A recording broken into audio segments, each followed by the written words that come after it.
Trying to make this real fast. Got a lot of stuff to do in a short time today. All right.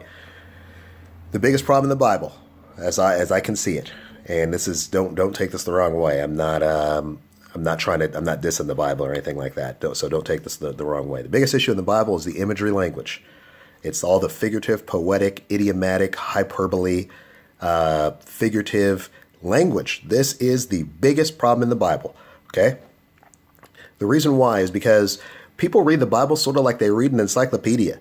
They'll turn to these verses and say, well, this hasn't happened because this exact thing, exactly as it says, did not take place. I run into it sometimes with John the Baptist. I think he's probably one of my favorite prophetic individuals, often overlooked. In fact, overlooked by dang near everybody. You know that this guy is Elijah, right? Jesus says that he's Elijah. All the prophecies regarding Elijah are attributed to this man. He's the only other person who has a detailed birth in the entirety of the New Testament. It's just Jesus and this guy. He's obviously an insignificant individual. I mean that sarcastically.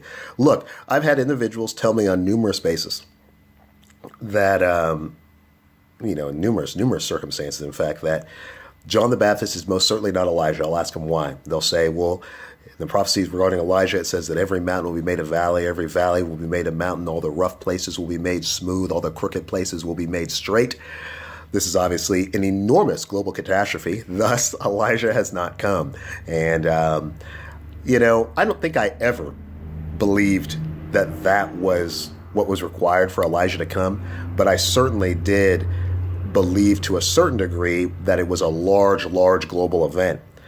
Until I began to notice that the Bible has lots of idioms and that this is idiomatic language, idiomatic speaking. It's not literal. This is the biggest problem in the entire Bible. When I look at individuals or discuss with individuals about prophecy and the end of time, and I have this very peculiar view of, apparently, as when where I basically tell people that you live in the new heaven and new earth right now. Honest to goodness, we have lived in the fullness of the new heaven and new earth for 2,000 years. We've lived in this fullness for so long that we forgot we're in the fullness. We don't even know it. Think about this. Every single person who has ever lived that's taught you about Christianity has lived in the fullness. Every single one. Now, it doesn't matter if you live today in 2016 or if you live back in the 1500s. We have lived in this fullness for a long time. The Bible is a ancient Middle Eastern Hebrew literature, okay, that has been co-opted by essentially Europeans, really. You think there's a disconnect in culture, perhaps, here between the Europeans and the Middle Easterners? I mean, my goodness gracious. We have a difficulty in understanding Middle Eastern culture today, okay? Forget the fact that this is an ancient Middle Eastern culture. Our misunderstandings regarding their culture are vast. These guys speak in idioms, man. They speak idiomatically, speak in parables. They use extreme hyperbole. They borrow from nature in everything that they do. I mean, how many times in the Bible do you read about? I read a verse today. Man, I should probably find that verse. And read a verse today that was talking about the mountains are going to rejoice.